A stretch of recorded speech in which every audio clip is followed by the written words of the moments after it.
everybody. Welcome back to another hot episode of a very special podcast. This is the podcast in which we talk about all of your favorite TV series from yesteryear and then discuss it over some electrolyte drinks. I'm your boy, Patrick M. Dunn, and I'm joined here, as always, by Kat Halstead, the Christmas carolor. Welcome back, girl. Welcome back. I mean, I haven't really been Christmas caroling. You haven't? No. You know, I don't think I've ever experienced that. I've never had a carolor. I've never caroled. I don't know about you. I went Christmas caroling when I was in the 4th or 5th grade, I think, with my church. Okay. Like you went And it door to was door, like yeah, well, and it was awkward because we only went to church members' houses, but it was oh, like a okay. bunch of church members we didn't really know. So I'm thinking it was like 4th grade because it's like probably right after the merger of two churches. Maybe What was 3rd in grade. your arsenal of songs? Like what were your jams that you had to do? Oh, I I'm don't just even remember. I curious. think Away in a Manger, Silent Night, Oh, like all the classic church ones. okay. Anything up tempo and like poppy? I don't think so. No, you didn't do like Jingle Bell Rock or anything like that. No, no way. Oh, that'd be fun. You know what?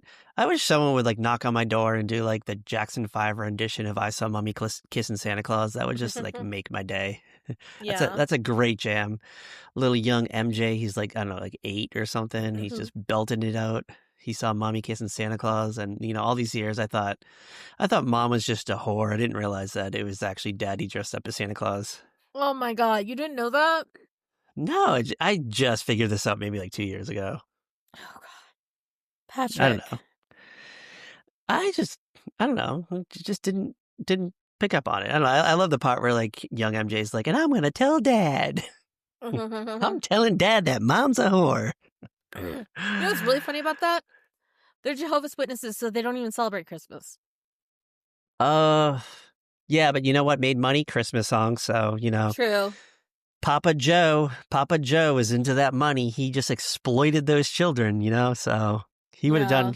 he would have dishonored the faith for a quick buck or two or True. quick Well, to million be or fair, two. I think if I remember the lore correctly, the mother was far more into the religion than the father.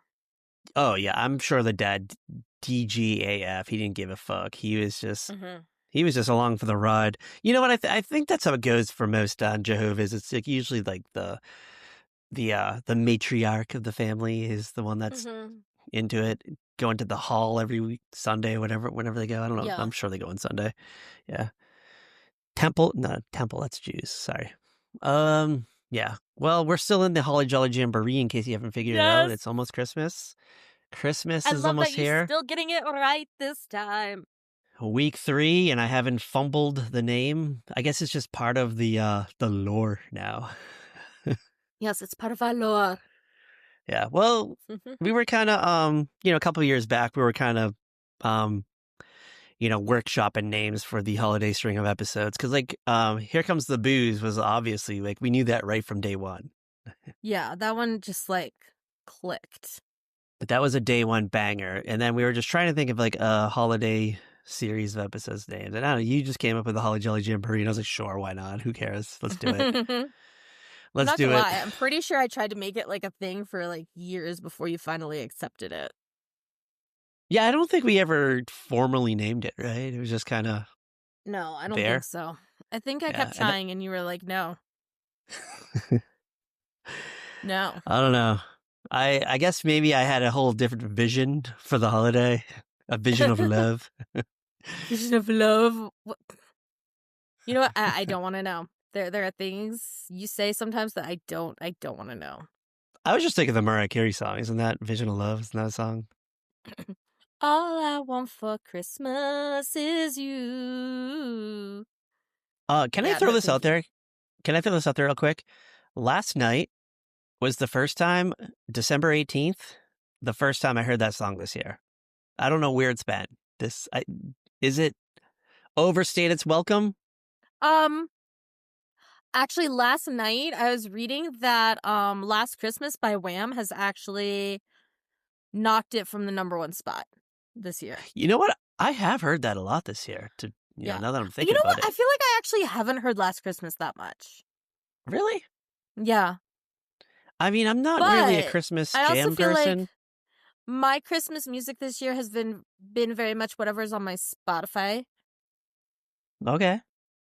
And Must be Santa.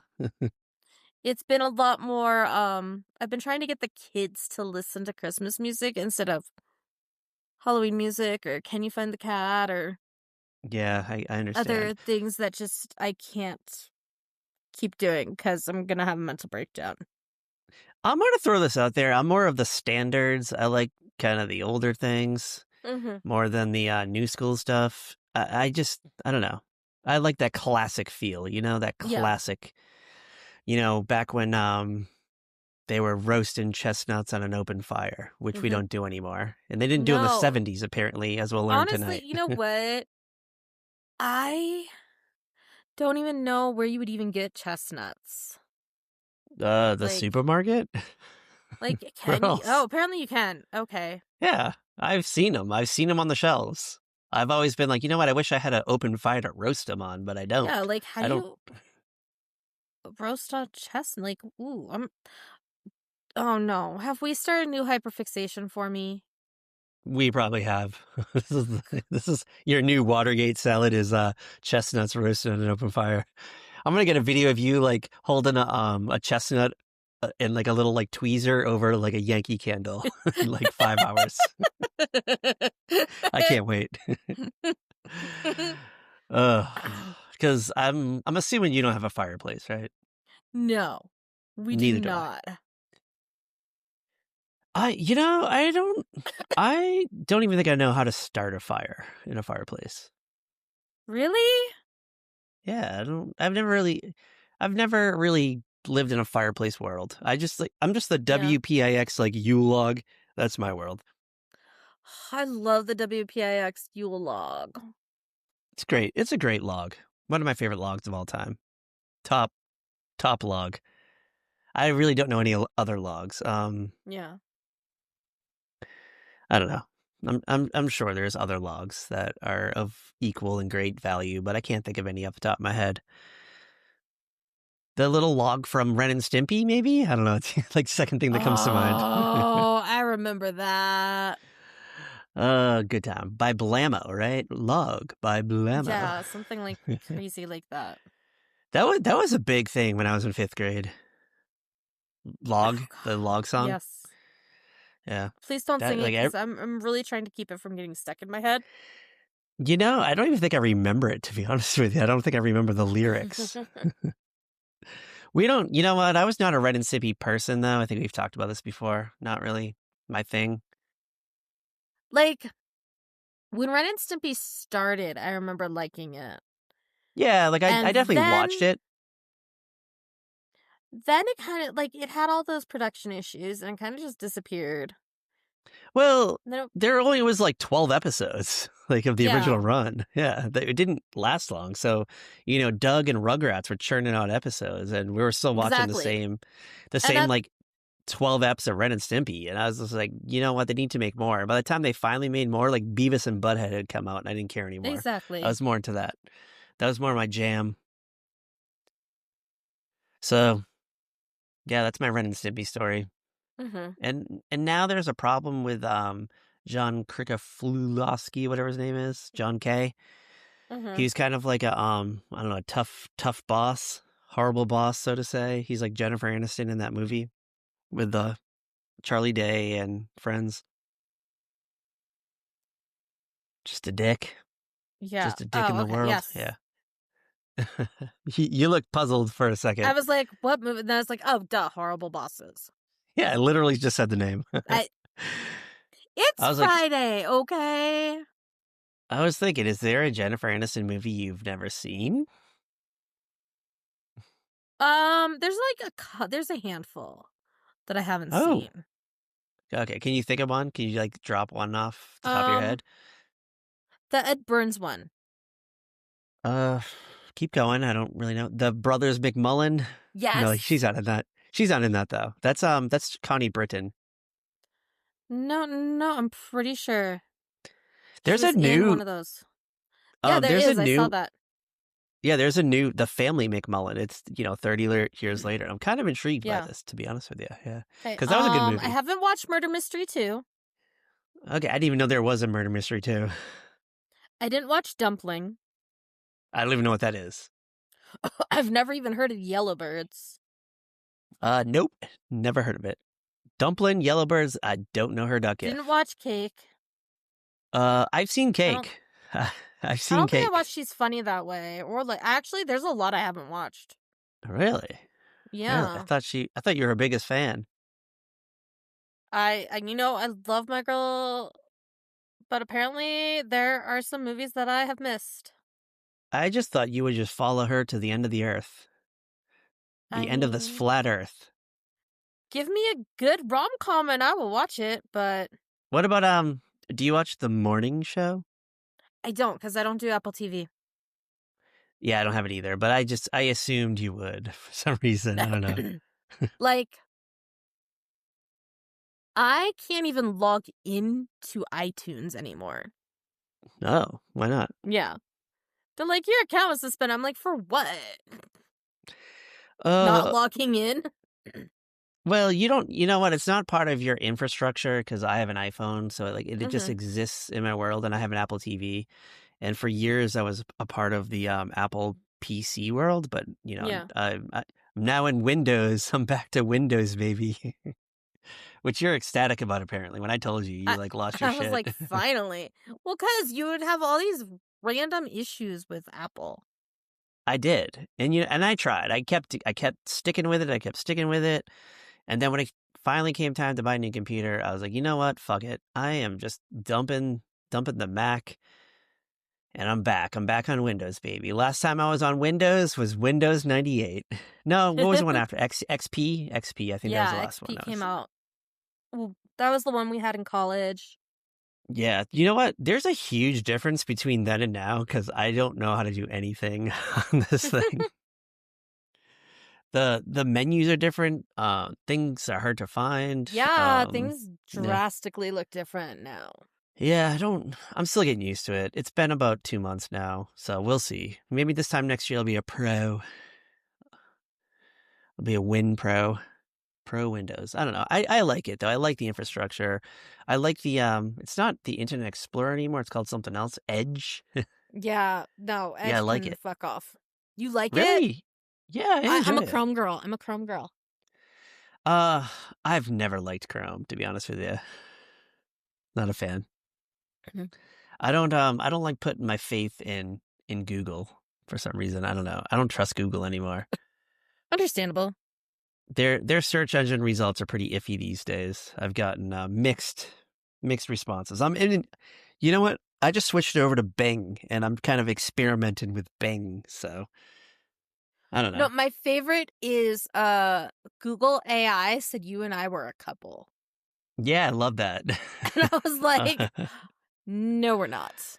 Yeah, that's great. You yeah, because you fed them our podcasts, like you're trying to find a link to it, and then they Yeah. just completely missed. They have no understanding of. They've never listened Yeah. to an episode ever. Yeah, and they're like, a couple. And I'm like, well, no, but I understand where you got that idea. Whatever. Who cares? All right. Third week of the Holly Jolly Jamboree. What classic television series are we dipping into? And this actually wasn't our first choice, but we had reasons for doing this, unfortunately. Yes.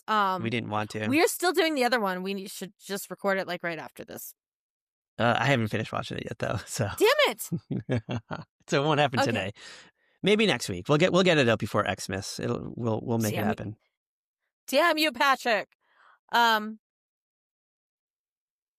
So we are doing, excuse me, the classic 70s sitcom All in the Family,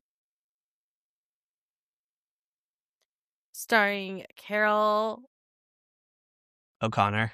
Oh god, yeah, I want to say Like- Channing, and I'm like, that's not it. That is not it. He is gonna roast me. I was like, where are you going with this? You paused for a hot second. I got paused nervous. and I was like, and Gene Gene Stapleton, Sally Struthers, and our boy R.I.P. Rob Reiner. It just crushed my spirit, soul, Mm-hmm. insides, outsides, to learn of his horrible, horrible passing. And Yes. I'm trying not to get caught up in the gossip of it. I'm trying not to, but it's Yeah. a little tough. It's a little tough because I I pulled up his filmography, and so many of his movies were just major major parts of my upbringing. All started with Stand By Me, Stand Mm-hmm. By Me, the classic, The Princess Bride, When Harry Met Sally, Misery, A Few Good Men, North, Mm-hmm. uh, The Bucket List. Yeah, he just keeps going, bro. Yeah. I'm trying to think. Actually, like, There one of the is kids at work today was, like, talking about Stand By Me, and I'm like, "You're watching Stand By Me? Like, what is happening?" really how old was this pupil of He yours? is 8 years old. I'm gonna throw this out there. I think I was probably younger than that the first time I saw Stand By Yeah. Me, though. So it tracks. It tracks. Mhm. I bet you he's got parents that grew up on this, and they probably introduced it to Probably. him. So yeah, Yeah. I would. I was just kinda I like would. it was just so random. I kinda, like, stopped and I looked at him, I was like, "Excuse me?" I think everybody in the world should watch that movie. It's it's culture. It's my Wizard of Oz. I'll be honest with you. Like, this was a very like this movie should be played every Thanksgiving. Like at 8 o'clock on, I don't know, whatever channel. It should just be on and everyone should watch it. Everyone should stop what they're doing, come home, bust out their, little cranberry sauce and their little, you know, after dinner wines and just watch Stand By Me and just live through the world of Will Wheaton, River Phoenix, Jerry O'Connell, and I'm Mhm. sure there's another kid in it. Kiefer Sutherland is in it. Yeah. It's a great story. I don't know. It just I remember being a child and I used to just go out into the woods and I was just hoping to find the body of a missing child. But no one was ever missing in my neighborhood, so it didn't, pan out for me, unfortunately. Oh. But I Y don't know. I just you were I saved from that trauma. I was. And I always wished that I had a train track to walk across. And I sort of did, but it was near the school and it wasn't in use anymore, unfortunately. Yeah. So, I didn't have to jump off. And there wasn't really anything to jump off of because it was, ground level. But I don't know. Anytime I watch something that has a train track that goes over a bridge, I just always wait for that train to come because a Mhm. train always comes when they're halfway across Always. it. Yeah. Oh, I love it. I think that's my favorite trope of all time is the train and they got to jump The off and train has to show up.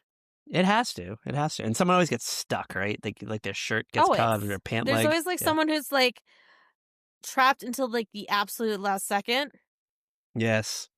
unless I it's, would like, a just give horror up. movie and then they're dead. I would just give up. I'm like, you know what? Fuck it. I deserve this for walking across this train track. I should have known Mhm. better. I have seen many movies where the train comes. I should have known. I deserve getting stuck on this track. Right? Right? Right. Yeah, exactly. Exactly. All right.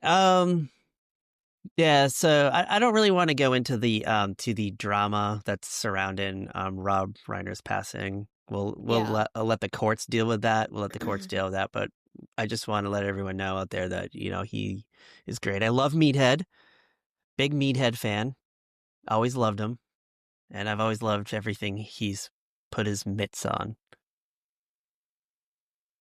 I'm And not gonna lie, I think Meathead was probably my least favorite character, like, always when we were growing up. Even now, I'm yeah, just you kinda know like, what? "Ugh." Um, he is a little bit of a tough pill to swallow. However, I think his character makes sense because he's the counterpoint of Archie. Yes. So we need that. We need that That is that true. oil and water. Yeah. It's that classic, patriarch versus the daughter's boyfriend slash husband. Yeah. And it's just, he is kind of a meathead. Like, I'm not gonna lie. His name makes sense in this show. And he Yeah, it is it really does. And he is totally just pilfering off the system. He's just a loaf, He's just he doesn't work, right? Meathead doesn't work. He's No, just I there. if I remember correctly, he's like a college student or something. Yeah, like a permanent college student. Like he's a grad student. Like he's already gone to Yeah. college part 1 and he's in like college part 4 now. Like he's just continuing studies.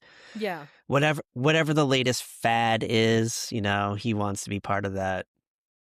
He's kind of got that political activist kind of style to him.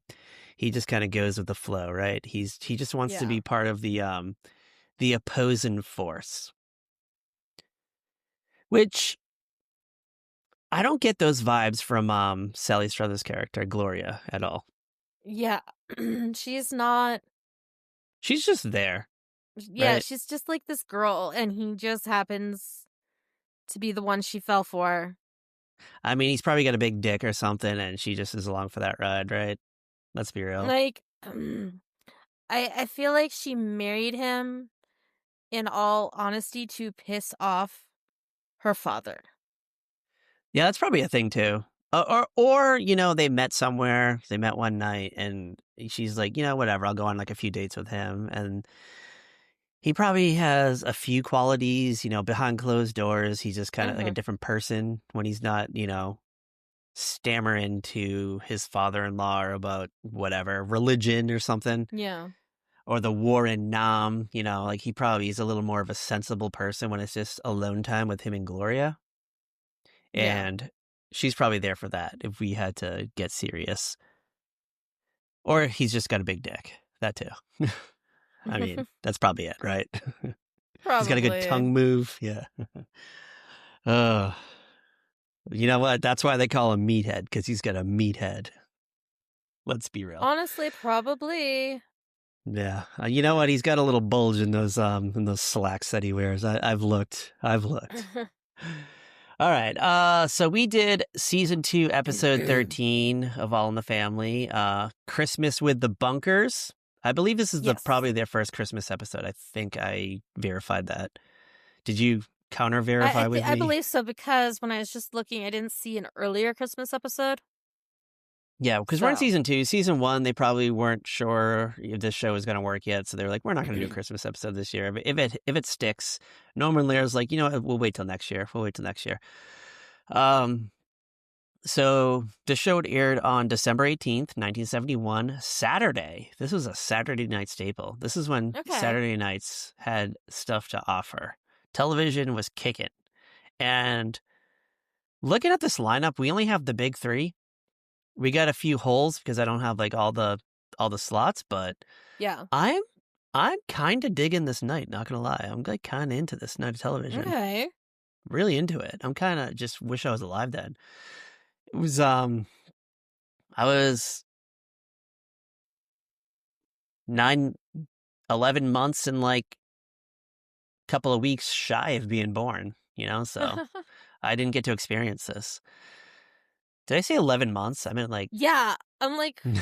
9 years and 11... Like, that does not... 9 years and 11 months and some weeks. All right. You want to start off with the boys at the Alphabet ABC to see kind of what they're doing? What did ABC have cooking tonight? All right. This is great. I love this. I've never heard of this particular show. However, I know the star. You'll know the star. He was a teen heartthrob. Big teen heartthrob. This was also, I believe, I couldn't 100% confirm it, but I believe this was a backdoor pilot to the Partridge Family. I'm pretty sure. Correct me if I'm wrong, world. It was a little show called Getting Together. Are you familiar with this? No. All right, so this starred Bobby Sherman. Do you know the name Bobby Sherman? Yes, Bobby Sherman. Teen heartthrob, little woman, please make up your mind, come into my world and I'll leave your world behind, or whatever. I can't, that song? Something like that, yeah. Yeah. So this starred teen idol Bobby Sherman, and it was just one of those musical sitcoms in the vein of the Partridge Family. He was a big hit in this world, and we just kind of followed his wacky adventures, kind of like the Monkees. Um, kind of thing. Yeah. yeah, we were into musical sitcoms then. That was a whole thing.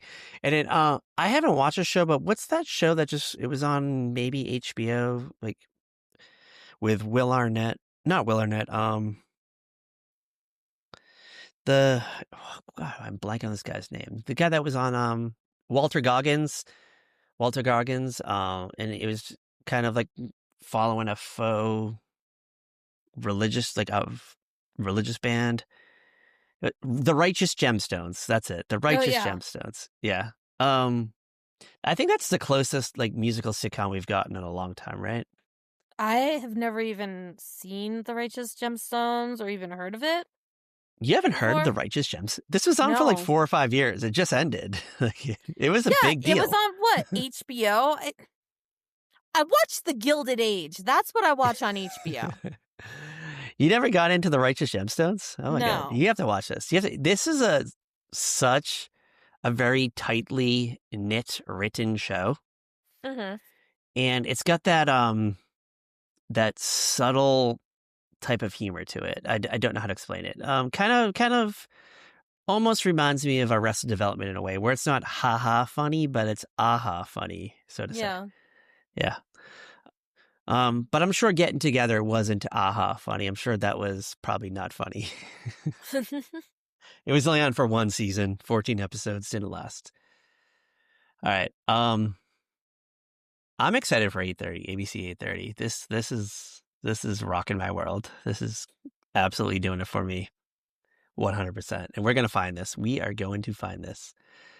We have a TV movie, made for TV movie. You know how we love them. Yeah. You know how those are our things. Well, tonight, are you familiar with an actress named Brenda Vaccaro? You know her. No, I'm not. She played Joey's mom on Friends. That was like one episode. But she was Joey's mom on Friends. That was the only thing that popped up on her Wikipedia page, to be honest with you. That was like her notable role. Yeah. Anyway, she is in a made-for-TV movie tonight called "What's a Nice Girl Like You?" ... question mark. Oh, scandalous. Yeah, so this is a story about a girl named Shirley, played by Brenda Vaccaro. She is a fiery Bronx bombshell who has become the target of kidnappers, and she can't figure out why. Then, hold on, it gets better. Then the kidnappers force her to impersonate a socialite in order to basically bilk a senile old man out of his fortune. That's wow. Yeah. So imagine just kidnapping this just Bronx bitch, just this fiery girl off the streets, and then be like, hey, you know what? We'll let you go, but you just got to, con this old man out of his fortune, out of his rich fortune. Well, Vincent Price is in this. Oh, is he? I didn't even get that far. Is he the old man? Is he the senile old man? I don't know. I bet he is. Did you find it? Are we able to watch this? No, I found the Wikipedia page of it. Okay. He plays somebody called Spevin. I'm sure that's it. Spevin? Yeah, that sounds like a senile old man with a fortune. It's either him or Edmund O'Brien, who played Stillman. I don't even know. Do we know Edmund O'Brien? Is he No, is he a notable? I don't think so. He doesn't look Stillman familiar. Stillman could be a name too. That sounds kind of richy to me. Yeah. Sounds like old money. The Stillman fortune. What was the other one? Spevin? Yeah. Yeah, maybe not. Maybe, I bet you know what? I have a new theory. I bet you Vincent Price is the kidnapper, and he probably grew up with this guy, Stillman, and now he wants, I bet you it's money that he probably deserved, but Stillman was the smarter of the two, and ran off with the money and made a name for himself. That's my new theory. We have to find this. I need to know more. Oh, honey, guess who just found it? You found? Is it on YouTube? Yeah, it's on the tube of it's you. It's on YouTube. Add it to the list. Add it to that that little like highway death movie that we found a couple That months was ago. fucking wild. I watched that. Did you? Oh I my haven't watched God. that yet. What was it called? Oh, Road Rage. Is that what it was called? Road Rage? Road Rage. Yeah, I think it was Road Rage. It was in fucking sane. Maybe I'll have to do tomorrow night. Maybe I'll do a back-to-back, a little double feature, creature double feature. Oh my God, it was. You know what? Was wild. I can't wait to all watch I can it. say. Like, all I have to say is, if you ever go back and listen to the last, like, I don't know, 152 episodes of this podcast, we always bring up made-for-TV movies that we never watch. Sometimes we do watch them. You do. I don't, though. You 100% watch them. I don't. I don't go back. I definitely don't watch all of them, but I'm like, I have to find this, and then I put it in like watch later. And then you add it to your list. Yeah, you know what? Mm-hmm. We need to go back through the episodes and just jot down the list, make the list, and then just do like a straight 100 episodes of us just doing all those made-for-TV movies that we said we were going to watch, but we never did. Movies. Yeah. I feel like the last time we did a made-for-TV movie was Camp Cucamonga. Yeah, and there was one we did before it too, where a guy was pretending he was someone else. Was it Beau Bridges? Was it a Beau Bridges joint? Yeah, and he was married to like 3 different women or something. Yeah, I love that one. That was such a great one. There's one that I started to watch the other night. It was remember when Unsolved Mysteries started doing TV movies called From the Cases of Unsolved Mysteries? Yes. So I watched one. It was like the Sleepwalker case, and it was this guy who, I don't know, he like killed his wife in his sleep or something, supposedly. I don't know. It was really cool. I liked it. I enjoyed it. All right. Do you want to know what's on after What's a Nice Girl Like You? Yeah, I'm curious.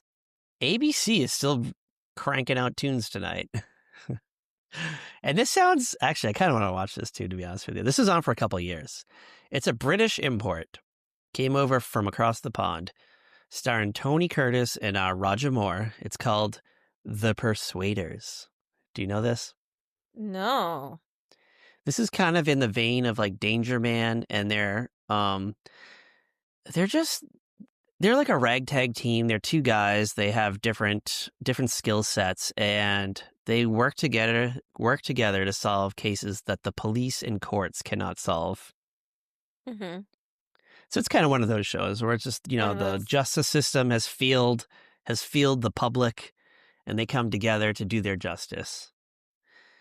Which I always think is a good premise for a show. I don't know about you. Mm-hmm. I always enjoy that. That's always. There are episodes of this on YouTube. I'm sure there are.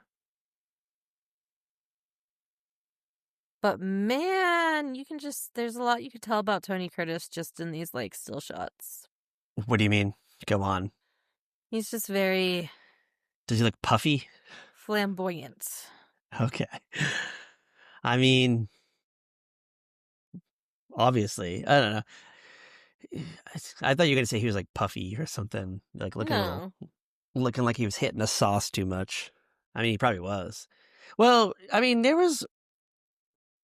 Roger Moore was obviously... he was part of that world too. Yeah. So, I don't know. Maybe there's some behind-the-scenes drama going on. I don't know. Ryan Murphy, can you do a Tony Curtis, Roger Moore joint? Are you sure you're not talking about Roger Moore and not Tony Curtis? Okay. Oh, yes, I am definitely talking about Tony Curtis. All right. Well, I'll have to bring it up. You know what? I'm going to do it right now. Hold on. What was your search criteria? I just, there was actually YouTube that I looked. I just went, The Persuaders full episodes. Yeah. Oh, I see what you're saying. Okay. The way those 2 guys are looking at each other right now. And just like certain like hand movements and... Yeah. He's got that... freeze frames that are just... Yeah. That one picture I'm looking at, he's got a deep V-neck going on. You can almost see nipple. We're looking at the xiphoid process right here. Yeah. So that's ABC. That's ABC. You want to head over to the Tiffany Network, our guys and gals at CBS? Yes, what's happening over at CBS? All right, this is I'm going to say this is a lit night at CBS. I'm going to say this is a good night. Yeah. Things kick off with the Bunchers, 704 Hauser Street in Queens, New York. All in the family. We'll get to you. We'll get to you. Hang tight, guys. Hang tight. Hang tight, Archie. Stifle. 8:30. Any guesses? Any guesses? Big show. Big show of the 70s, early 70s. We've done it numerous times. We've talked about it numerous times. Mary Tyler Moore. You got it, girl. You got it, girl. You had me second guessing myself for a moment. Where were you going? Where was your mind going? I was like, well, it's got to be Mary Tyler Moore because it's too early to be like anything else I was thinking of. So I was like, it has to be Mary Tyler Moore, and if it's not, then I am so lost at what the fuck we talk about. Well, you know what? The 70s is kind of a black hole for us. We haven't really gone down there too much, to be honest with you. No, because like it's a weird era in television. Yes. I mean, I really enjoyed the shows. I really enjoyed the style of comedy from the 70s, but for some reason, we just haven't gone down that rabbit hole too much. You know, we've done the obvious ones, the Claire winners, but yeah, I don't know. Maybe in 2026, we'll have to go back to the 70s. We'll bring it back.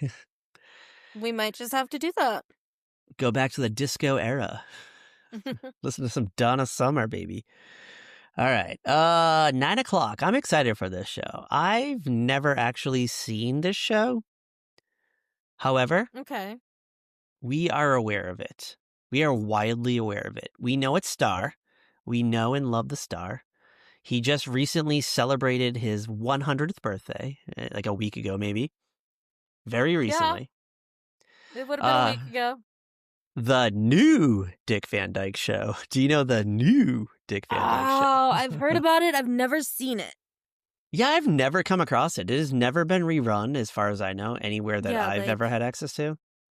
It might have maybe had like a handful of episodes on Nick at Night once. I don't even know. If they did, I definitely was like not home that night. I didn't watch it. Yeah. I don't ever recall coming across it on like Tubi or any of the streaming apps.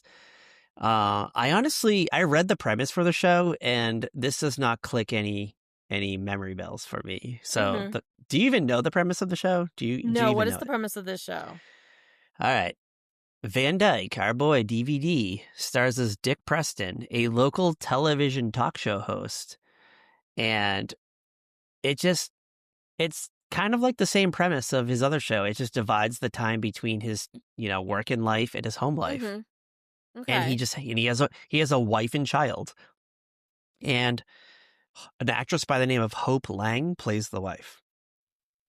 Okay. She looks familiar, but she was in the Peyton Place movie from 1957. Which I definitely haven't seen, even though I've read the book. Me neither. Did you ever finish the book? I read the first 3 chapters, or listened to the first 3 chapters on audiobook, and I was like, I can't do this. It was just too much. I don't know. I don't think I can do it. I think I just need you to explain it to me. Well, this Hope Lang lady was also in the original Death Wish. Oh, with Charles Bronson? Yeah. So she was probably a big name on Elm Street 2. Who'd she play? Probably maybe the mom? That's what I gotta look up.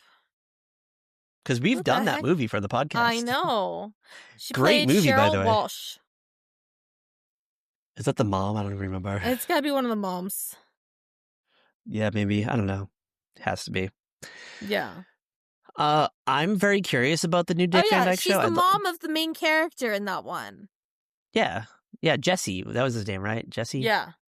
The closeted homosexual who goes to the gay leather bar in the middle of the night and then stabs and kills people with his glove, because he was being possessed by Freddy Krueger. It's such a departure from every other Freddy Krueger movie. I think that's why I like that one the most. Yeah, it's weird. I mean, the first movie is obviously a classic. I love A Nightmare on Elm Street 3, but 2 by far is my favorite one because it's such a departure and it's great. And I don't know, we'll never get another movie as great as that.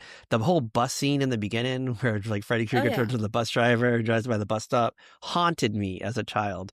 haunted me. And we talk about it in that episode, I think, because I was talking about how my bus driver accidentally drove by my bus stop and I thought he was going to turn into Freddy Krueger and kill me. But he didn't. I'm still here. I'm still here. All right. Who cares? 10 o'clock. 10 o'clock. Mission Impossible. Okay, this is an interesting night. Yeah, this was a big show. This was a huge show. It obviously spawned a like late 80s, early 90s TV revival, and then the 98 Tom Cruise movies, which is pretty much breathed new life into the franchise. Which, how do you feel about the Tom Cruise movies? All of them, as a whole, as a series? I have stopped caring about them a long time ago. I'm Really? always amazed there's a new one. I'm just like, oh, there's a new one. You know what? I fucking love them. They're all amazing. They're all great. Everyone's better than the next. They just get better and better as they go. It's like the only franchise that just gets better as it goes. And the ones that people like the least, I end up liking the most for some reason. Like MI2, Mission Impossible 2. I fucking love that movie. It's great. John Woo directs it. It's got Tandy Newton in it. What's the name of that guy? The really like handsome Australian guy with the blonde hair that everyone loved back in the day. He was in he was gonna play Wolverine in X-Men, but he was actually doing Mission Impossible 2, so they got Hugh Jackman instead. I just can't think of the name off the top of my head, but he's in it. Oh, it's a great movie. Okay, the last movie I watched that was starring Tom Cruise is from 2012. It's called Rock of Ages. Oh, I've seen it. It's fucking amazing. It is. It's a great movie. It's better than that.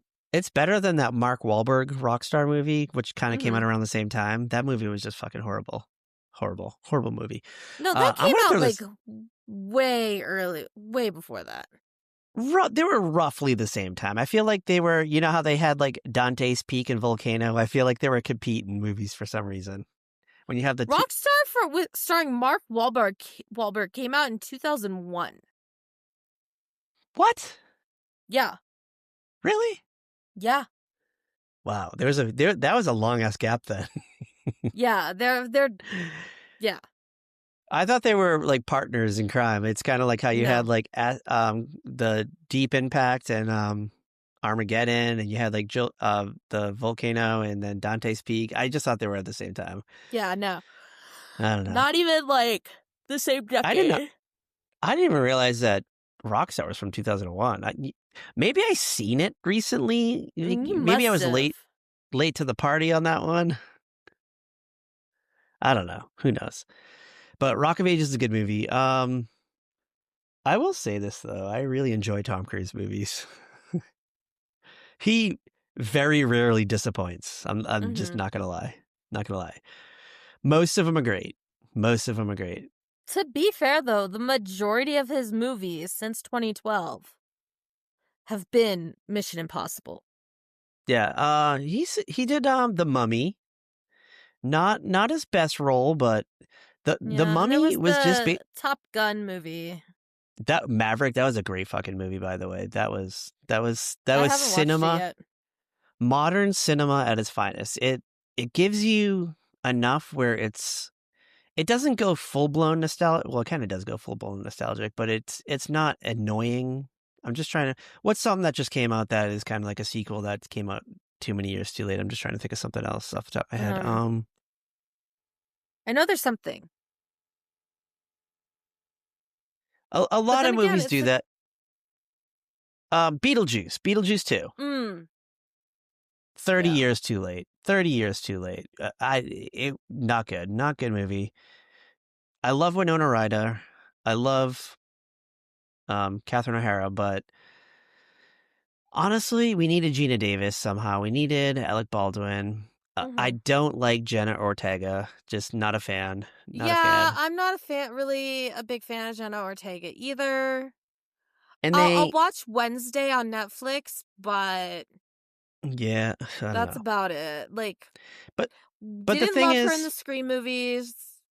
No, not at all. Didn't love the person who played her sister in the Scream movies. So Yeah. The thing with Beetlejuice 2, when it gets wrong, that Top Gun Maverick gets right. So Beetlejuice 2, Winona Ryder is a huge part of the movie, the original one. She's Hmm. obviously the main character. She is pretty much the main star of Beetlejuice 2. But they're doing that thing where we have to pass the torch. Here you go. Yeah. I'm I'm Winona Ryder. I'm a main character. I played Lydia, but I'm a second-rate character in this movie. That's the impression that I got Yeah. from that. Top Gun Maverick, they introduce new characters, but Tom Cruise is clearly the main character. We're dealing with Hmm. his struggle, his Yeah. internal strife. Val Kilmer is, comes back. In real life, he's a dying man. He's dying Yeah. in real life, and he comes back for 5 minutes to do this one scene. He can't even talk because he can't talk anymore. And he's just writing everything down, and they have this very emotional scene, and it's about Tom Cruise's character. It's not about the new generation, but it is. Yeah. It is. And they balanced the two perfectly. So Yeah. as far as revivals, reboots, sequels, way past its prime, Maverick is probably one of the best movies that do it. Because I just feel Yeah. like I'm thinking about this. They're talking about doing a Goonies too, and you fucking No. know, it's good. They're gonna bring back everybody, but they're gonna focus on the new kids, right? It's gonna Yeah, they're be gonna focus on the Disney rejects.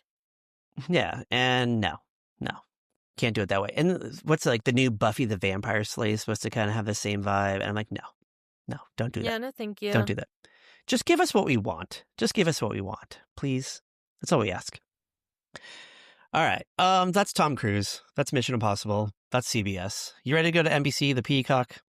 Yeah, what did NBC have? Because if I remember correctly, this is a very dry time for NBC. Yeah, the 70s. NBC struggled in the 70s. They really didn't have a lot of verifiable hits. I honestly can't even think of one off the top of my head. If we Hmm. had to actually come up with something Yeah. easily recognizable. Um However, tonight I only have data for the 8:30 slot as a sitcom. Everything Hmm. else is blank, so it's probably just local programming because they had nothing. Yeah, because Let's they be have real. nothing. All right, this is a show that I've never heard of. I know the two stars. We know the two stars very well. Very Okay. fucking well. This is a show called The Good Life. It stars Larry Hagman and Donna Mills. Oh, okay. They play a middle-class couple, the Millers, Hmm. who they are tired of their mundane lives, and they just decide to hit the road to seek adventure. And they just I guess it's like every week they're just involved in something different, Yeah. kind of a new adventure. Fun fact, this show was eventually canceled this season to make room for a Jack Webb series. Do you know who Jack Webb is? I am blanking on Jack Webb. He is the guy responsible for Dragnet, Adam 12, and the show that replaced The Good Life, Emergency. Ah, okay, okay. Yeah.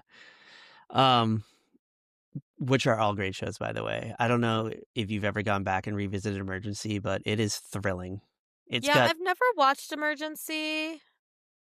it's it's it's goofy in nature. It's got that whole 911 vibe to it, but they use Okay. practical effects and it's not Hmm. CGI, so it's actually exciting to watch. Okay. You actually see fire and it's not just computer generated fire, so it's Okay, exciting. so it's more like Chicago. The Yeah, Chicago probably. shows. Yeah, probably. So to say. I mean, All like, right. they definitely still use CGI, but there's definitely real flames. Yeah, I don't know. I think you dig it, and they all take place in Los Angeles. They all take place in the same world. These shows kind of Hmm. intermingle because sometimes Adam Okay. 12 will cross over with Emergency, and well, Dragnet was on like way before it, but Yeah. exists in the same world. Same universe. Yeah, because sometimes the Adam 12 guys, they go over to the hospital from emergency, good times. All right. I'm going to ask the age-old question, the question that's on everybody's mind tonight. On a scale of 1 out of 5 teen heartthrobs, how many teen heartthrobs would you give us in a television? Because I'm going to go high, but I'm curious where you're going to go. I'm going to give it 3. Ooh, that was a burn. CBS kind of has a strong night, but everybody else is kind of wonky. You don't care about what's a nice girl like you, ... question mark? No, like, I feel like it's just, I don't know, it just feels off.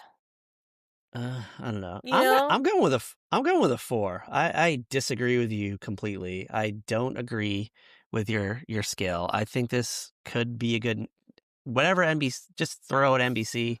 This would probably be an okay night of television. I would likely watch everything on here tonight, given the opportunity. If if I normally watch CBS, but I was at a friend's house and he wanted to watch Get In Together, I'd just watch Get In Together. I'd be like, okay, I'll watch this. This is fine. I can, I'll catch the All in the Family on the rerun 6 months from now because I don't have a VCR. Because VCRs don't exist. It's 1971. We just got to wait for the rerun. Yeah. This is a decade before our first Christmas. Yeah, I was just a dirty thought. My parents probably hadn't even entered puberty yet. Let's be real. They were prepubescent. I can't even do age. Don't do the math. Don't do the pat math. All right. We're gonna take a quick commercial break. We're gonna play a song. I'm gonna go urinate into the toilet. Okay. And we'll come back and we will get into the wonderful wild world of the bunkers. At Christmas time, featuring the Jeffersons. Well, some of the Jeffersons. At McDonald's, you can get all this: an icy cold Coke, 2 hamburgers, an order of world-famous French fries, and something you haven't seen for a while: change back from your dollar. You deserve a break today, so get up and get away to McDonald's. All right, thanks for those kind words. From our old YouTube clips that I'll probably throw in there. But we are back. Yes, we are. We are back. We are back in the mix. We're gonna go right into the bunker kitchen. We're gonna just start there. This is all episodes are like this. It's all situational. The true meaning of a sitcom, situational comedy, and the plot just revolves mostly around just the normal day-to-day dealings of their lives. Nothing. There's no shenanigans. There's no wild schemes. There's no wacky things going on. It's just the normal annoyances of day-to-day life come to a boil. It's just their life. Yeah, it just comes to a boil on Christmas Day. I'm assuming it's Christmas Day in this episode. Yeah, it's Christmas Day in this episode. They're already having Christmas dinner. And that turkey looks so good, by the way. I was just it really did. And I was watching this at like 7:30 in the morning. I was like, damn, I want some turkey. That was a lot of fucking turkey for just the 4 of them, by the way. That was a giant turkey. And they're all commenting on how the food's good. The stuffing's good. And Meathead makes his comment to Gloria. He's like, I like your stuffing too, like at the table. And it throws Archie. It throws him into a tailspin. I love it. And Edith sighs. She's like, oh. And then Archie gets mad that Edith sighs, but Edith doesn't even realize that she sighs. And they get in this whole argument that lasts, 3 minutes about this sigh. Yeah. And it's their relationship in a nutshell. He's just always picking a fight with her for no reason at all. He's always cranky. Always. Well, that's his character. Yeah. He's just the thing is, he's a working man. He's a blue collar guy. He works like a Mhm. shipping, some kind of he ships stuff, right? Is that what he does? Yeah, he works for like a company that ships stuff. He, Um, he probably doesn't make a lot, but he makes enough for them to live in this decent sized house in Queens, New York. yeah. He's got two floors, 2 bedrooms. There could be more bedrooms. I don't know, but Yeah, I it's don't a know. I think there's maybe 3. yeah. Because didn't they have a child at one point in time? There was a Yeah, Gloria and Mike have a child, and then there was a girl in there's the also Stephanie, who's like Edith's niece who moves in, like yeah. And preteen niece. is she on All in the Family or is she on Archie Bunker's Place? I can't remember. I believe she's in the last season of All in the Family, and then on Archie's Place. She carries over. Yeah, She because crosses like on over to the after next show. Edith dies, Archie has custody and is raising her. Yeah, I can't believe they did that. By the way, that is wild that they just killed off Edith Bunker. Yeah. Well, I think Gene Stapleton was like, you know what, I've done everything I could for this show. I'm done, and she She's was like, out. Edith can just be done. Yeah, they can't break them up. They can't have a divorce. That would just be wrong. So it's just And the they next very best much thing is did just to kill her. try, like before they killed Edith off, they were creating situations where she was out of town often, and Like visiting a sick family member or something. yeah, she's like off visiting Maud or whatever. Oh yeah, because Maud's Archie's cousin.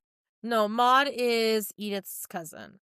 Okay, and Maud and Archie were rivals. They never got along. They're from Yes. 2 different ends of the spectrum. Archie's set in his ways. Maud was kind of played by B. Arthur, kind of this very new, kind of open-minded, liberal-minded person, and Archie's just a staunch, set in his ways. You can't change his opinion Yeah. for dirt. Yeah. Uh, anywho, Gene Stapleton was like, you know what? I've been on the show for 1,000 years. It's time for me to, I don't know what she did afterward. Maybe stage work or something. She did all kinds of stuff for a really long time. I don't think anything major though. I don't think she did anything as big as this. I think this was her bread and butter. If we had to really get into it. She did some movies. Random things here and there. She was on that show with Whoopi Goldberg, Baghdad Cafe. I remember that. Carol O'Connor he continued to have successful television career because he did In the Heat of the Night, that was on for a while. Yeah. And then he was the grandfather on Party of Five for maybe a year ish. He was in a bunch of episodes. I think he was on the show until he died, right? Oh no, he died in like the 2000s, right? Yeah, he died in the 2000s. So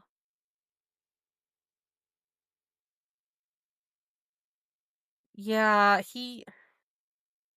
Man, is Sally Struthers the surviving cast member? Yeah, she is. Her and the girl Wow. who played Stephanie. The Well, little I don't niece. really count her. But she doesn't really count. So yeah, Sally Struthers is the only living cast member. OG cast member. Mm-hmm. That's wild. She's just gonna carry the torch. She's carrying the All in the Family torch. Yeah. Yeah. So whoever would have guessed that? I mean, she's got to be up there in age because Rob Reiner was 70 something, right? Yeah. Yeah. Wow. Just in my mind, I just still think of him as Meathead. Sally Struthers is also 78 years old. Good for her. She was always on those infomercials about feeding the kids and feeding the kids, but also like the mail order courses. Yes. Yeah. Poor thing. She had a fall from grace. She She didn't really go on to have this illustrious career like everyone else did. Mm-hmm. From what they're not, she's in episodes of Archie Bunker's Place though, but she's not really featured on it though, right? I believe so. I think her and Meathead pop back in here and there, but they're not in the credits. Yeah, well, I think there's it's a just point where like they break up because yeah, Gloria cheated on Mike. yeah. Who would have thought? You know what? Right? She got tired of him. Oh, but there was also she also had her own spinoff called yeah, Gloria. right? Yeah, that was very brief run though, I think, right?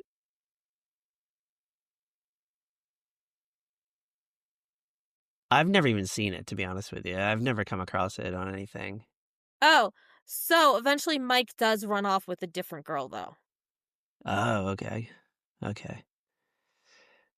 All right. So is Sally Struthers, is she a character then on Archie Bunker's Place? I can't remember, to be honest with you. Yeah, It's been she's it's been a long time. definitely she shows up. Okay. Like, But is she part? I She's don't not have. a. I can't find how many. I haven't found Okay. how many episodes. So I'm just trying to remember Archie Bunker's Place because he has the bar, right? He yeah, buys the the bar. thing is, I think a lot. Like it had a few seasons. Yeah, it had a surprisingly decent run, and I think it's just It had mostly 4 seasons. I think it mostly just revolves around his new career, right? Like it's just Yeah, like a just lot of it running takes the place at bar the bar. and raising Stephanie. Yeah. I don't know. I mean, 4 seasons is a okay-ish run, I think, right? Yeah, It's on Tubi. You can watch it on Tubi, by the way. Yeah. Like I see it all the time. I just never click on it because I'd rather just watch All in the Family. mm-hmm. Like, you know what? Fuck it. I'm just gonna watch All in the Family instead. And then there's that very strange 90s sort of spinoff in which it's called 704 Hauser. It was only on for a couple of weeks, and it took place in Archie Bunker's house. It's just a new family lives there. It's an African American family, and I think they tried to do a 90s version of All in the Family where it's whatever That was not something we were ready for. whatever hot topics of 1990 people were hotbedding about, which if you really think about it is probably the same stuff that they were harking on, 20 years before. I in which mean, we it's some of the same stuff we're harking on now. Yeah, this is a 50-year-old show, 50 plus, but it's Yeah. still the same issues that we're dealing with, which just shows Yeah, how like you can horrible go we on are as a TikTok society. and hear people talking about the exact same issues. You may just have some people who are on different sides of the expected political aisle, Yes. sharing the opinions of the characters from All in the Family. But it's wild to watch this show and just be like, we're still dealing with this? What the fuck? Like, Yeah. we haven't figured this out yet? Like, they were clearly, Norman Lear and co were clearly, trying to make an impact on society Mhm. here and being like, hey, this is like shit we need to work out as humans on this planet. And it's 50 something years later and we're still fucking dealing with the same issues that everyone on the show has gone through. Anyway, it kind of segues into the episode because we kind of dabble on some things here. So we kind of get their little Christmas dinner. Obviously, a little argument comes into fruition, and then it's kind of post Christmas dinner, and they're now kind of gathered in the living room, and they're talking about like they've already exchanged gifts. We don't see it happen. I guess it happened. Yeah, we don't see that any morning. of like the actual like Christmas morning stuff, but they've had their Christmas dinner, which I'm guessing is more like a Christmas lunch. Yeah, it's everybody's like out and about after they eat. And when they open the door, it looks like it's daytime outside. Mm-hmm. So there's a lot of conversation about how Archie was being very cheap this year. He just didn't. They're talking about how I don't remember who says it first, but someone is like, it doesn't really feel like Christmas this year. It's Gloria. Gloria says it. Yeah, she's like, I know it's Christmas Day, but it just doesn't feel like Christmas to me. Like something's missing. Like I guess normally Archie's a little more jovial. Yeah, at the holidays. the rare cheer is going on in Yeah. his life. It's like the one day he's actually kind of happy a little bit. He's Mhm. not as angry, like slightly less angry. Um, and we get in this whole argument about chestnuts roasted on an open fire, and as everyone in the episode says, and as we said earlier, I don't think we've ever actually done that before. We don't have a Yeah. fireplace to roast chestnuts on. We And have a he's like, "Oh radiator. yeah, I guess they'd be different over a radiator." Um, so the argument kind of continues, and Meathead goes into the living room, and we see the tree that Archie bought this year. It's a Charlie Brown tree. It's sad. Yes, it's very much like, I don't know. I think even Charlie Brown would have left this one behind. Yeah. It's literally a stick on a stand with maybe 3 ornaments on it, tops. Yeah. Tops.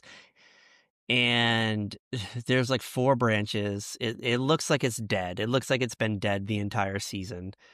I love how Archie just talks about how he got that one because he didn't feel like paying $20 for a bigger tree because he said it was Yeah. just a ripoff. And Archie's defending the tree. He's like, you know what?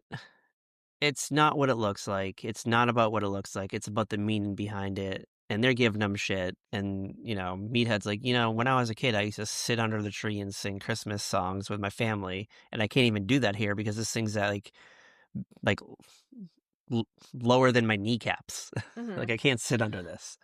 Yeah, so because it's like a maybe 4-foot tree, If you even know, that, I don't even know if it's that even. It's tall. like 3.5 feet, 4.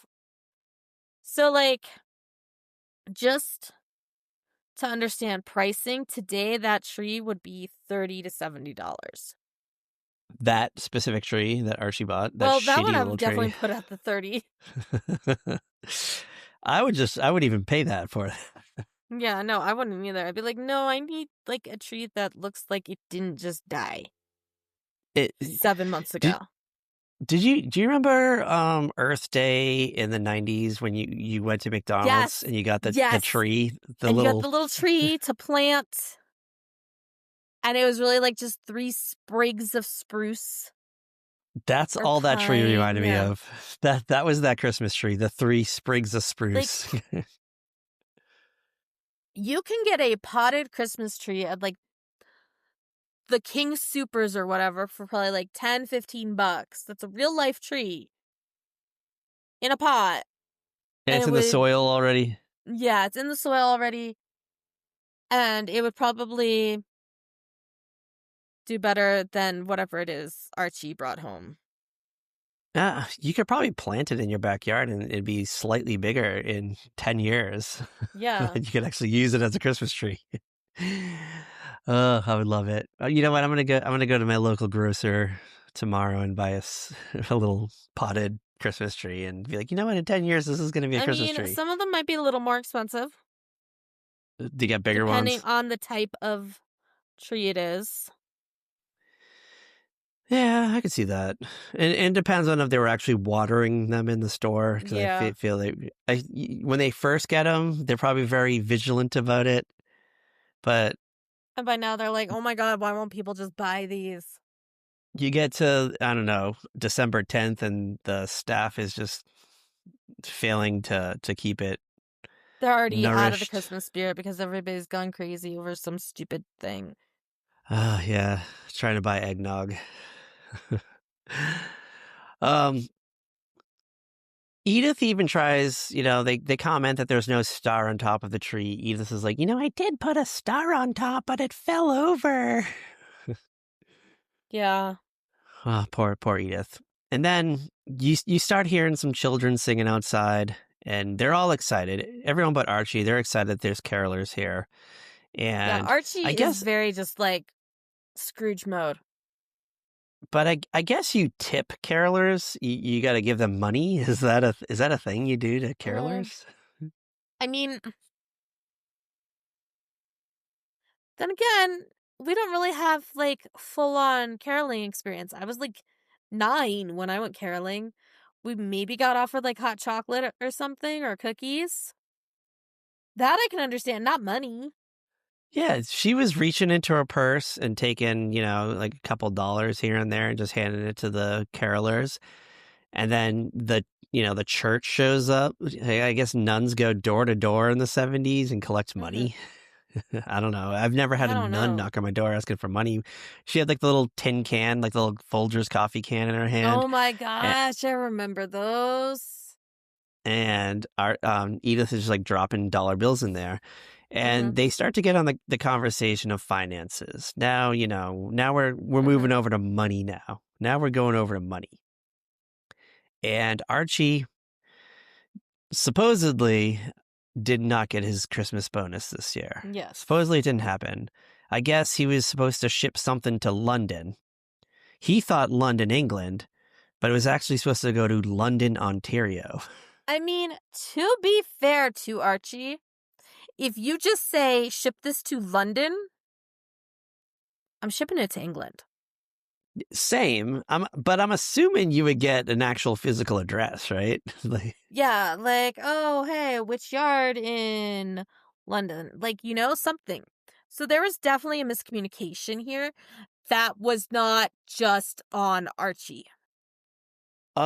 So supposedly that's the reason why he didn't get his Christmas bonus this year, because I guess this was the big shipment. However, there is the insinuation that maybe he did get a bonus and he spent the money. Yeah. Because but I feel like the milkman shows up. I feel like he would have done better on the Christmas present for Edith then. Oh yeah, because he got Edith, Gloria, and Mike, all him and her handkerchiefs. Yes. That was it. That's all he got. That's what they got. But the doubt comes up when the milkman arrives, and Archie's confused. He's like, "Why are you here? You already came by yesterday with milk. We don't need more milk." And he's like, "Oh, I just came by to get my Like, why are you here? The guy's coming around for a Christmas tip. Like, yeah. How fucking tacky? How fucking tacky was that? I was kind of annoyed by that. I really was. I was like, okay. He's pandering. So you're definitely not getting one now. Exactly. So he shows up, and Archie just doesn't understand why he's showing up. And he's like, well, Mr. Feeney down the street, who I guess is Archie's coworker, is like, he gave me a pretty sizable tip, and he bought his wife a new vacuum cleaner with that Christmas bonus that he got. And that's why I started being like, well, you know what? Maybe Archie did, because he has a guilty look on his face. And I was like, maybe he did spend the money. Archie is guilty because he screwed up and didn't get that bonus. And he didn't want to admit his wrongs, you think? Because he didn't want to, admit to Edith that he really, he basically screwed them over. Because I know when you get a Christmas bonus, you kind of, depend on having that little surplus. That little push to get you through the holidays. Yeah. Yeah, it was like the same thing on The Simpsons Christmas special, where Homer can't do Christmas because he didn't get his bonus, or his bonus wasn't as big as he thought it would be. And, Bart got a tattoo and then had to get it removed. In all honesty, I've had a couple of years where things are tight, and the only reason I was able to do anything for Christmas was because I had a Christmas bonus. I've never really gotten a Christmas bonus before. I don't get a Christmas bonus. I get a gift card to the Food Lion. It is $15. I got, and then, when I worked free at the lunch railroad, at the... I would get a small one. When I worked at the t-shirt shop, I got nice ones. Eric and Kay took care of us. Oh, man. But they also came from, big corporations. So I think that was, in their mindset. When I worked at the call center, I remember being told we would never get a Christmas bonus in our position. We were just below the list to, the cutoff for them. And then, we got Christmas bonuses. Well, you know what? They probably weren't sure if you Well, would. like I guess like the year, like not all points were getting Christmas bonuses. Okay, so they were kind of being sly about it. They wanted to Yeah. be secretive. To be Yeah. fair, there was a point where I had certain benefits that none of the other points had Okay. because I worked more consistently than they did. You know, I feel that if you worked for a smaller-ish type company, you know, someplace that, you know, had, you know, maybe 50 employees or something, you'd probably get kind of a nice little Christmas push. But, you know, if you worked for, you know, Verizon Wireless or something where there's like, you know, thousands and thousands and thousands of employees, they're probably Yeah. not getting Christmas bonuses. They probably get sales bonuses that they just, you know, disguise as Christmas bonuses. I don't know, but it's just like everywhere I've ever worked, it's just like I get a card and like, thank you for all your contributions to the company. And it's like maybe you get like a $15 gift card to the supermarket. Yeah, like, okay, we definitely don't get Christmas bonuses at my current job. No. We I can feel barely that should get be a codes to thing. actually do all our billing. I feel like that should be a thing. We need to bring back the Christmas bonus universally everywhere. If you have a company, if you run a business, if you're a manager, if you're a whatever, and I zoom in because I'm doing my hand gestures, there needs to be a Christmas bonus. I'm gonna go out. I'm gonna start a what are those like those petition sites? What is it called? Petition.org or something? Yeah, change.org. Change.org. We're gonna do this. We're gonna make a change in this world. Everyone's getting Christmas bonuses. Everybody, including us, including this podcast. You know what? If this podcast had a staff, I would give a Christmas bonus. We had staff. I would scrounge up some pennies. I'd be scrimping and saving all year, so I can give little Bruce the intern $100 check, and he can I don't know, go have a good night. Have a good night on me. My company, like we're currently like today was the last day of a food drive, and it was like a contest between like the different centers, and like the winners get sweatshirts and a pizza party. So you're not getting a bonus, but they want you to bring in stuff. They want you to spend your money. What is your take and, like, on my a food drive? coworkers, I totally got guilted into participating. They're like, "We're so close. We could actually win." So, like, I definitely had a Walmart grocery delivery sent in today of some stuff for the food drive. What is your take on a food drive? I'm very curious. I have thoughts.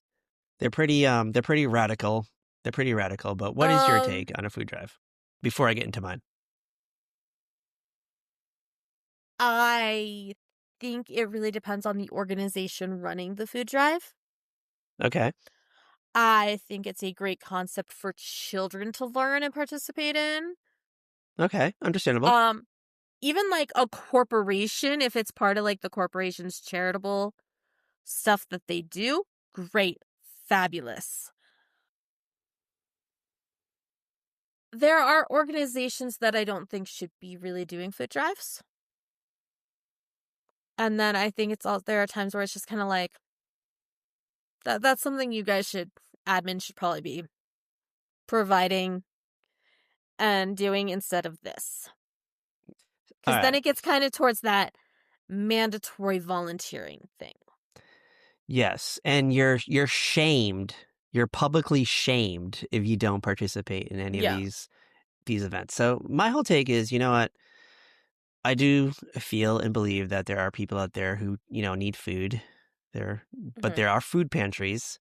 There are food pantries exist, and I can gather up my stuff that I don't need, and I can personally deliver it to the food pantry myself. Yes. I don't have to get a company involved.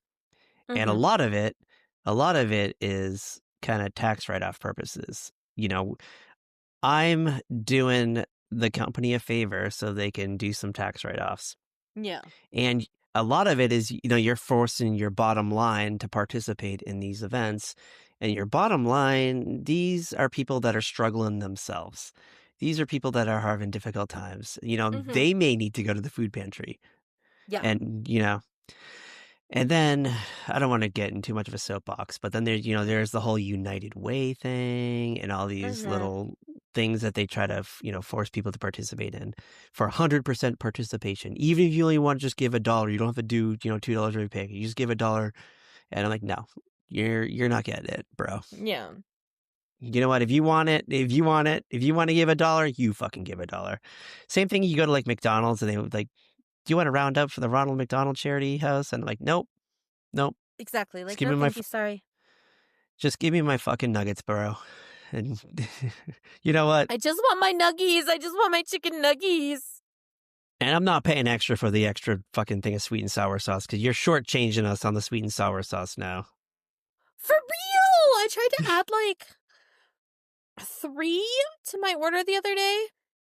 And they were like, no, that's too many. And I'm like, how do you freaking know? I use a need lot. 3 sweet and sours because I do my fries and my nuggies. Do you know how I make up for it? Do you know how I How? like fuck the man is? You go to Taco Bell and you just grab like 900 fucking fire sauces and you just fucking bring them home and put them in your fridge. Dude, Fuck you. I have Fuck like you, Taco Bell. at least one Ziploc gallon-sized bag full of different sauces from different restaurants in a drawer right Yeah. now. Take them. You know what? Always grab a handful. Just fucking when they're out. You know when they're over by the drink machine where the napkins and straws are and the cups. You just fucking grab a handful. Just throw them in your little fucking paper bag. Even if you don't want them, you don't need them at that moment in time. Those little I'm trying ketchup to think packets of like and the stuff. last time I was even inside a Taco Bell. Go tomorrow and Pre-COVID just for sure. go tomorrow. Take a leak while you're there. Buy a soda and then just fucking grab a handful of fucking fire sauces on the way out. Well, you know what's really funny is I'm gonna have Taco Bell for dinner tonight. Ooh, good choice. And Yeah. Popeye apparently is too. Yes. Oh, Popeye is very exciting. He heard Taco Bell. Bell. Yes. Anywho, Archie Bunker. Our boy Archie Bunker. Yes.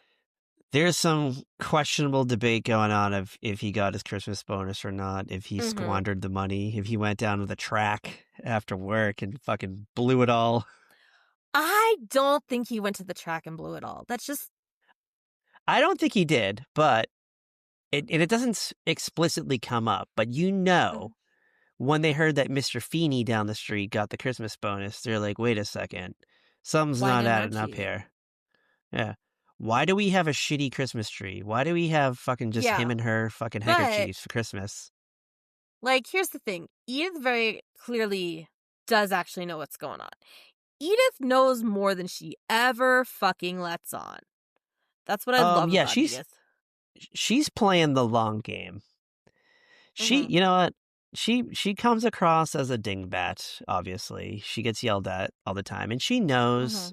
She knows. She just puts up with it because might as well, right? Yeah. Might as well at this point. She can't go off and live on her own. She's deeply embedded in this world. She puts all of her financial well-being is in the hands of this man, Archie Bunker. Yes. There's no pennies to really stash away for an escape fund either. Archie probably hands her like $20 a week for groceries. Then she gets to keep whatever's left over as change to do whatever she wants to do. If she wants to, you know, buy a soda pop from, you know, the corner market or whatever, or a fucking Kit Kat bar, extra money, you know, maybe she wants just little things. And she doesn't have a bank account, probably like a savings account. She probably just keeps it in a little fucking jar in her room. Let's be real. Yeah. But if push came to shove and she had to go out into the world, if, you know, Edith fucking left her for Louise Jefferson, then she would squander out there. She would just suffer. She would feel miserably, unless she hooked up with Mr. Jefferson, which I could see happening. No, you know what she would do? If Edith were actually to ever have left Archie or be left by Archie, she would have gone to Maude. Yeah, you know, because Maude is kind of, I feel like Maude is kind of letting people freeload from her too, because Maude's adult daughter and teenage, you know, granddaughter live with her. She would have let Edith move into town, and she's not that far away. She's like kind of down the road. She's in this the same city, just a different Mhm. part of the different borough. I can't remember exactly what neighborhood Yeah. Maud lives in, but it's not far. It's not far. Yeah. Yeah, she definitely live in the spare bedroom at Maud's house. Yeah. Oh, Maud. I just picture I can't remember Maud's husband name, but he always called her Maud. Hey, Maud. Yes. Maud. Do you know what I find is probably hilarious is all these people, Maud's husband, Archie, Edith, they're probably like our age right now. God. Maybe a tick older, maybe like a year older. Oh And God. you That's know it's the true. You know it's true. you're You want not that. you know it's true. Edith was our age. 44? Yeah, Archie was a couple years older. Like 46? Yeah. 46? Uh, um, I just remember watching like a first season episode of Maud where she has the abortion, and Mhm. she like references that she's like 41 in the episode. Yeah. And I think I was like 42 or 43. No, I was like probably 42 at the time because it wasn't that long ago, and I was just like, Mhm. damn, I'm older than her right now. No. Oh my God. There are so many times I'm like at work and the girls start talking about something and I'll just be like, "Well, yeah, that did happen." And then I'm like, none of you were even born yet. Oh, I Go love away. it. Go away. Oh my God. No, because there's So one girl, she watches like all kinds of TV shows. It's always hilarious. I'm like, what are we watching? Because she reacts so beautiful. She just, I love when I have lunch with her because she's always watching some show.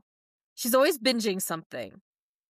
And she's always like very openly and honestly reacting to the media she's watching. And I kind of love that. everything is just kind of shocking, appalling, and making her Mhm. laugh wholeheartedly Yeah. is what you're getting at. Okay. Yes. Yeah, Like, that's oh my always God, if she ships a couple, you know she ships a couple. like she's squeeing, Oh yes. like that. She'll be like, "Oh my God, my Jeremiah," and I'm like, Oh, you find yourself a match made in heaven right there. Then I guess you two can run off together. You can be Edith and Maud when things go sour in Popeye. I'm sure you'll take Popeye. Little Popeye adventures. You can be olive oil in this story. All right. The Jeffersons come by. Lionel, Louise. I can never think of the patriarch's name on that show. Harry, Harold, Henry. George. It's not George this week though. It's somebody else. It's a different guy. Yeah, that's where I got thrown because George is at home. Because they kept calling him Mr. Jefferson, and I'm like, that's not George though. I'm like, who the fuck is that then? Yeah. But I think there's a lot more Jeffersons than we remember. Yeah, there probably is. And to be fair, I never like religiously watched the Jeffersons. I've dabbled. You know? I'm not gonna lie. Like I've gone into that world, Mm-hmm. but it wasn't a staple for me. I've enjoyed the episodes I've seen. I've watched episodes recently, and I've enjoyed it. Yeah. But I don't have this deep found rooted connection to the Jeffersons as I do All in the Family. Yeah. But I enjoy it. I kind of liked Sanford and Son better, to be honest with you. I never got into that one either. I just love Red There Fox. was a Henry Jefferson. Henry Jefferson? Yeah, that's who's in tonight's episode. He was the guy that came over with Louise and Lionel. Because I think Lionel's the younger one, maybe college age or high school aged. And I think even after the if I remember correctly, don't correct me if I'm wrong because it's my brain's muddled, but I think when the main Jeffersons leave and go on to their own show, I feel like Lionel still comes by from time to time though. Like he was the one that they just kept bringing in because I don't like they didn't go far. Like they're still nearby. They really didn't go that far at all, yeah. No, but they clearly were far enough away because they had to film a whole different television series on a different set, and they probably filmed at the same time, so they couldn't always, Yeah. have the Jeffersons come over like they used to. But they were probably like 2 lines on the subway, maybe, to get back to where the Bunkers lived. Yeah. If anything, maybe 3 lines, and like a short walk. I don't know. Who knows? They make this world a lot bigger than it needs to be. But the Jeffersons come by. They don't really add much to the story. I just think it's just kind of to create more tension. Yeah, it's definitely there to create tension because Mrs. Jefferson's all like, "Oh, Edith, what did you get? Why don't you show me?" And like, this is how sweet Edith is. She still wants to show off the handkerchiefs that Archie gave her. And he's like, no, because he does feel bad about it. Yeah, because Louise got this fancy jacket, this long winter jacket down past her knees. One of those little, it wasn't a fur, not quite a fur, but I don't know, maybe a leather or something, or a plush. I don't know exactly what the material was. And it was kind of the juxtaposition of it where everyone around them were thriving on the holidays except for the Bunkers. Yes. And it kind of brings everything to a head because I think Mike and Gloria kind of leave. They go out to the church. They go to a church session or something, and it's just Archie and Oh wait, no. Gloria and Mike go over to the Jeffersons' house. Oh yeah. They leave with the Jeffersons, so it's just Archie and Edith. Yeah, and Archie and Edith are just home alone at this point. They're sitting down, and Archie's like, "You don't think I squandered the money, right? Like you think that I didn't actually get a bonus and spend the money at the track or whatever, or just blew the money?" And she's like, "No, Archie, you just messed up the Ontario Londondale and didn't get your bonus because you messed up." And Archie's just like, "Yep, that's what happened." And it never, they just squashed it at that moment in time and never bring it up again. Honestly, I really think that's what happened. Probably. But a part of me was thinking, maybe Archie did actually get a smaller bonus and spent the money, but Edith just was like, "All right, if that's what you say, I'm not going to pester you further," kind of thing. Because I mean, it could have gone a smaller bonus, and all he could get were the handkerchiefs. Was the handkerchiefs? Yeah. Yeah. I think it was just implying that they were just going to squash that argument. They were just going to end it. It was Christmas. It's like, who cares? It was one of those I believe you. We don't have to keep going round and round about this. Yeah, it's like if you lied, whatever. To let whatever guilt you're carrying fade away, because it's not the end of the world.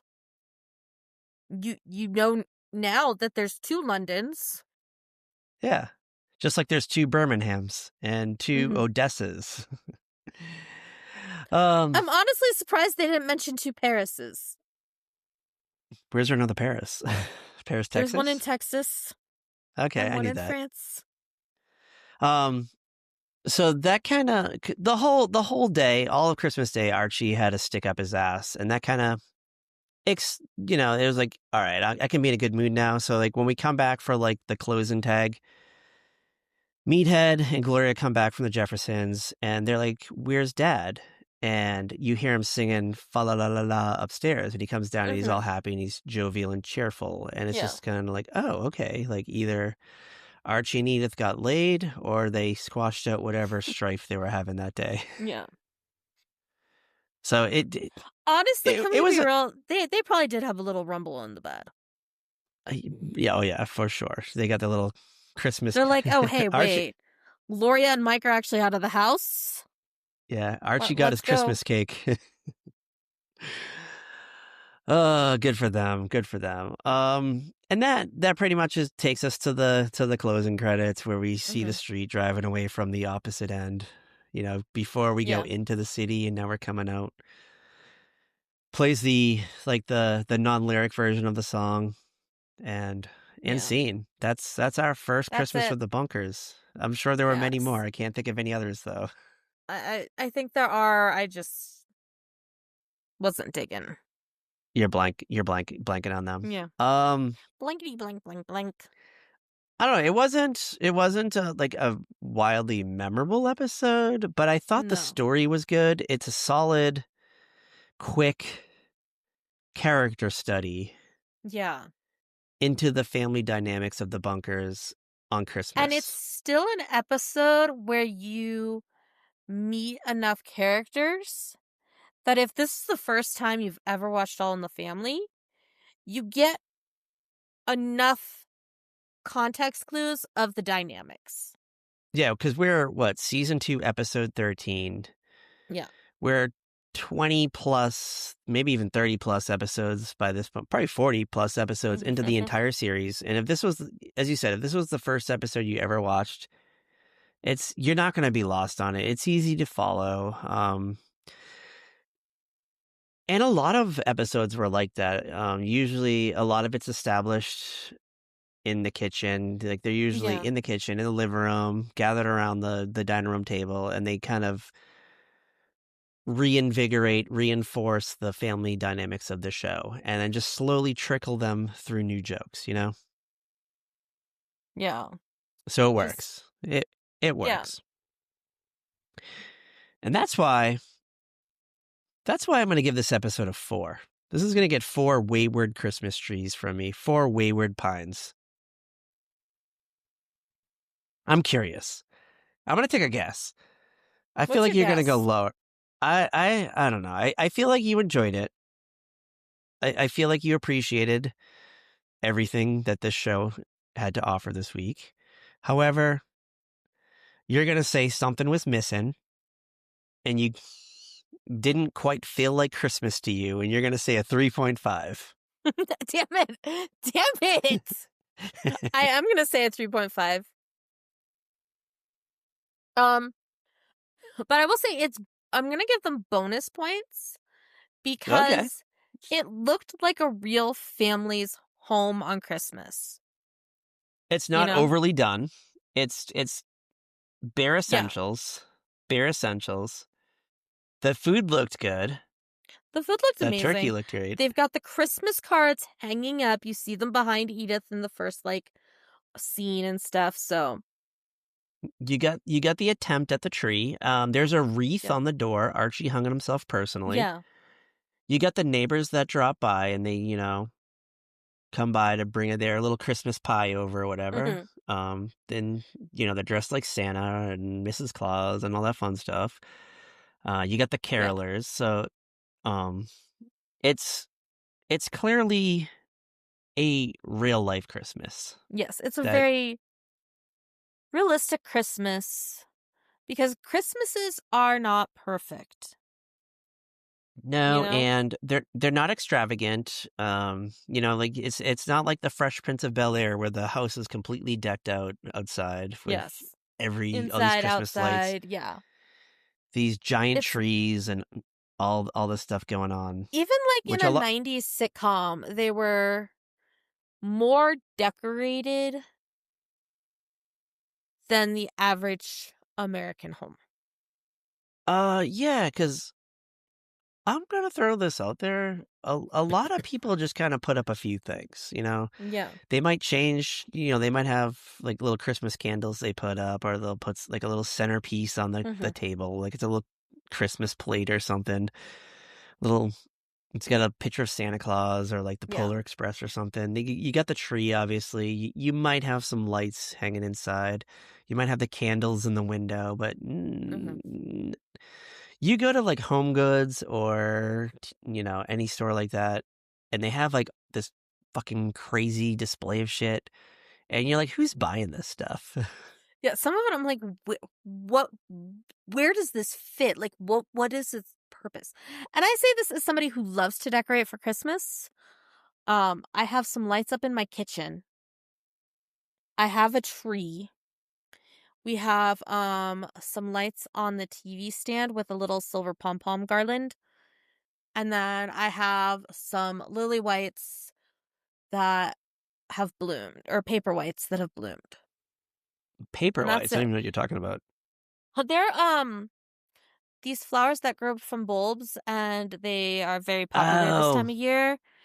okay. Yeah, I know what you're talking Like, about. these are freaking tall ones too. Like, holy, like I was honestly expecting I was gonna kill these, and they weren't actually gonna grow and bloom, but they But have they're grown and blooming. bloomed, and they are tall. They're blooming. Yeah. Blooming onion. um, the I'll only send you a thing that picture later. the one thing that the one Christmas decoration that really annoys me are the people who do the Department 54 figurines and like the Christmas Village, and oh my God, it drives me nuts. I love the idea of a Christmas village. However, like, I just don't know where you would put it all. Like, even in the off season, like, Oh, where you does it gotta wrap everything up go? carefully. That stuff is fucking expensive. I just remember Yeah, years ago, I used to work at a department store, and so like around yeah. Christmas time, they obviously had all the Christmas shit out, and they used to sell the Department 54, and it's all like Charles Dickens-y type stuff. And I just remember people would come in and they're looking for like, oh, trying to find the Town Crier figurine. It's the Mm-mm. new item this year. And it's like, I don't know, like $250, and every store only got like two or something. And, Yeah, some ridiculous shit like that. and you know, they'd be sold out, or we didn't get the Town Crier this year. So, you know, they're mad at me because my fucking store doesn't have the Town Crier, or they want like a fucking light post that's like $85 that you put in the village. Go to the It's Dollar ridiculous. Tree. Go to the Dollar Tree. They got the light posts. It's ridiculous. Yeah. It used to drive me nuts, and I just could not believe that people are just dropping like hundreds of dollars. Because Yeah. I think the thing is like you buy like the building first is like the first thing you buy, and then every Yeah. year you buy different. You add to it every Yeah, year. you add to it and expand, and now they have stuff like you can get a Walmart, you can get a Target, you can get a Menards, you can get a Yeah, they have skating pond, different. you can get amusement park stuff. They have Halloween villages now. Yeah, it's ridiculous. And now like they're even like themed now. Like I think they're they have Disney ones now, and they have Mhm. I'm sure the Simpsons have one, and everything's just thematically plotted out. And people are Yes. doing with Legos now. They're making these little like Lego villages. Okay, you know what though? That is creative, and then you get your own kind. I mean, Yeah. I have tried to make little villages. Like, I've had like a couple pieces here and there over the years, and I get really like specific about the vibe I want and finding, and you just like, I don't think the figurine pieces actually scale wise work with most of the houses, so I'm just like, fuck it. No. Well, because you usually got to put out a table somewhere. Yeah. And then at some point, you're going to run out of table space, and then like people end up getting like a second table. And then it's like now you can't even go in the living room because the two tables is taking up the whole thing. And you got to be careful. Like you don't want to bump into it. And if you got like dogs and kids, they're going to knock that shit over.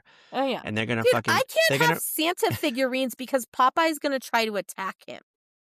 yeah. So you're like $250 Ebenezer Scrooge figurine's gonna fall on the ground, and his like nose is gonna fall off, and then you have to Yeah, fucking no glue it back thanks. together if you can find the nose. That is, Mhm. yeah, it's ridiculous. And then you got to put lights in them, and you got to plug them in. It's crazy. As Yeah, you said, I get the appeal of putting it with like the train tracks though. The I model always wanted the trains. train track. I always wanted the train to go around the room, but the Christmas train, Mhm. that was my dream. But Patrick, there's these are things we will do when we retire to Hawaii after we win the lottery. we're gonna have a giant train that just goes from room to room, like what was We Silver can- Spoons? Yes. Yes. You're like, can you We bring can do that. can you go get me a hot Dr. Pepper? You hop on the train and just fucking Like go hot or 5 rooms cold. away. Hot or cold Dr. Pepper. Comes down the dumbwaiter. All right. That's all I got this week. I can't think of anything else. My brain hurts. That's kind of it, yeah. We're going to try to sneak out one more Christmas episode. We had something that we were going to do this week, but it took a little break.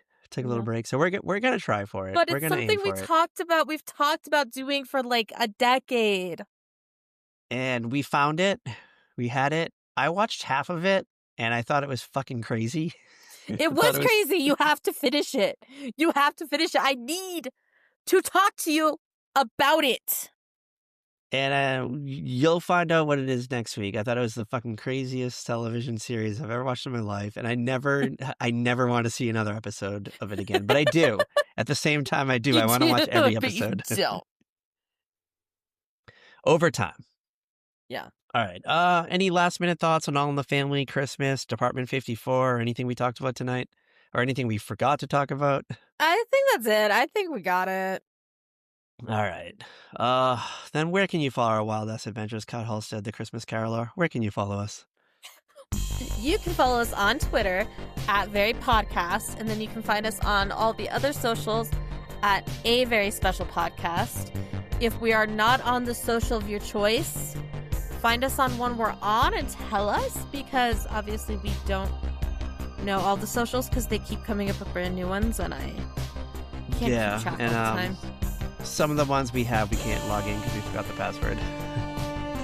Or we forgot which one of us has the password. Yeah, so bear with us while we get our shit together. And as always, girl, as always, bye! Watch the skies for the package going to London, Ontario.